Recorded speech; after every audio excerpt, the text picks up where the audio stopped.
Diabetes refers to a group of conditions characterized by a high level of blood glucose, commonly referred to as blood sugar.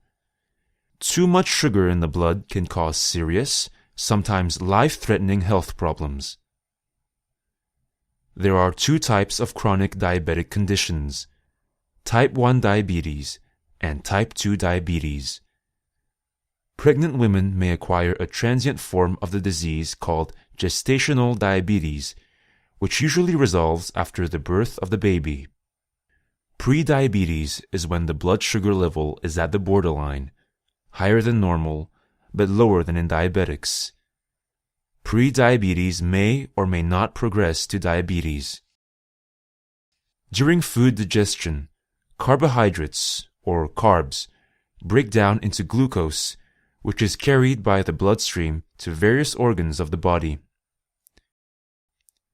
Insulin is a hormone produced by beta cells of the pancreas and is necessary for glucose intake by target cells. In healthy people, beta cells of the pancreas produce insulin. Insulin binds to its receptors on target cells and induce glucose intake.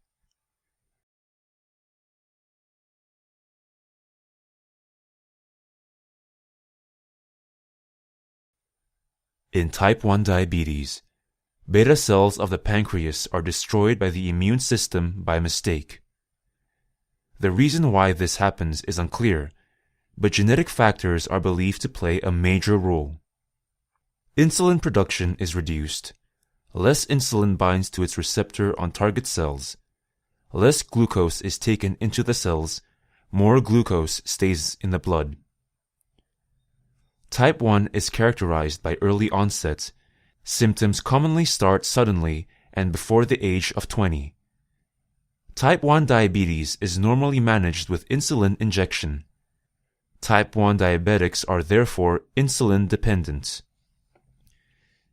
In type 2 diabetes, the pancreas produces enough insulin, but something goes wrong either with receptor binding or insulin signaling inside the target cells. The cells are not responsive to insulin and therefore cannot import glucose. Glucose stays in the blood. In other words, type 2 diabetics are insulin resistant. Here again, genetic factors predispose susceptibility to the disease, but it is believed that lifestyle plays a very important role in type 2. Typically, obesity, inactive lifestyle, and unhealthy diet are associated with higher risk of type 2 diabetes. Type 2 is characterized by adult onset. Symptoms usually appear gradually and start after the age of 30. Type 2 diabetes accounts for about 80 to 90% of all diabetics. Management focuses on weight loss and includes a low-carb diet.